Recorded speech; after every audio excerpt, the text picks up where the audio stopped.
ಸಿದ್ದರಾಮಯ್ಯನವರಿಗೆ ಇವತ್ತು ಸವಾಲಾಗ್ತೇನೆ.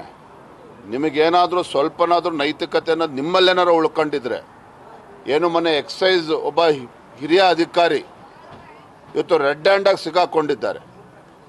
ನಿಜ ಹೇಳಬೇಕು ಅಂತೇಳಿದ್ರೆ ಸಂಬಂಧಪಟ್ಟ ಸಚಿವರು ರಾಜೀನಾಮೆ ಕೊಡಬೇಕು. ರಾಜೀನಾಮೆ ತಗೊಳ್ಳೋಕೆ ಆಗೋದಿಲ್ಲ ಅಂತ ಹೇಳಿದ್ರೆ ಮಾನ್ಯ ಸಿದ್ದರಾಮಯ್ಯನವರೇ ಅದನ್ನು ಜವಾಬ್ದಾರಿಯನ್ನು ಹೊರಬೇಕಾಗ್ತದೆ. ಯಾಕೆ ನಿಮ್ಮ ಮಂತ್ರಿಮಂಡಲದ ಒಬ್ಬ ಸದಸ್ಯರ ಮೇಲೆ ಇವತ್ತು ಆಪಾದನೆ ಬಂದಿರುವಂಥದ್ದು.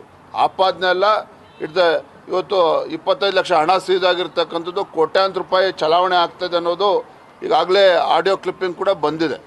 ಹಾಗಾಗಿ ಅದು ಪ್ರೂಫ್ ನಿಲ್ಲುತ್ತೋ ನಿಲ್ಲೋಲ್ಲ ಅದನ್ನು ಚರ್ಚೆ ಮಾಡ್ದೇ ವಾಸ್ತವಿಕ ಸತ್ಯ ಏನಂತೇಳಿ ಇವತ್ತು ಬಹಿರಂಗ ಆಗಿದೆ.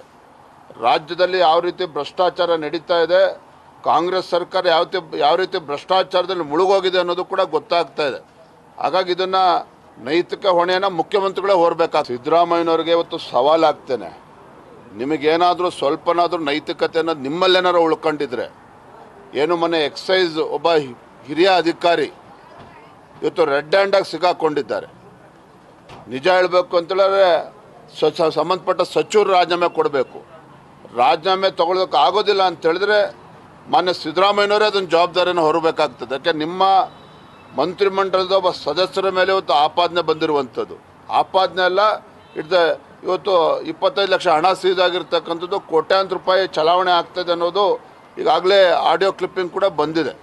ಹಾಗಾಗಿ ಅದು ಪ್ರೂಫ್ ನಿಲ್ಲುತ್ತೋ ನಿಲ್ಲೋಲ್ಲ ಅದನ್ನು ಚರ್ಚೆ ಮಾಡ್ದೇ ವಾಸ್ತವಿಕ ಸತ್ಯ ಏನಂತೇಳಿ ಇವತ್ತು ಬಹಿರಂಗ ಆಗಿದೆ. ರಾಜ್ಯದಲ್ಲಿ ಯಾವ ರೀತಿ ಭ್ರಷ್ಟಾಚಾರ ನಡೀತಾ ಇದೆ, ಕಾಂಗ್ರೆಸ್ ಸರ್ಕಾರ ಯಾವ ರೀತಿ ಭ್ರಷ್ಟಾಚಾರದಲ್ಲಿ ಮುಳುಗೋಗಿದೆ ಅನ್ನೋದು ಕೂಡ ಗೊತ್ತಾಗ್ತಾ ಇದೆ. ಹಾಗಾಗಿ ಇದನ್ನು ನೈತಿಕ ಹೊಣೆಯನ್ನು ಮುಖ್ಯಮಂತ್ರಿಗಳೇ ಹೊರಬೇಕಾಗ್ತದೆ.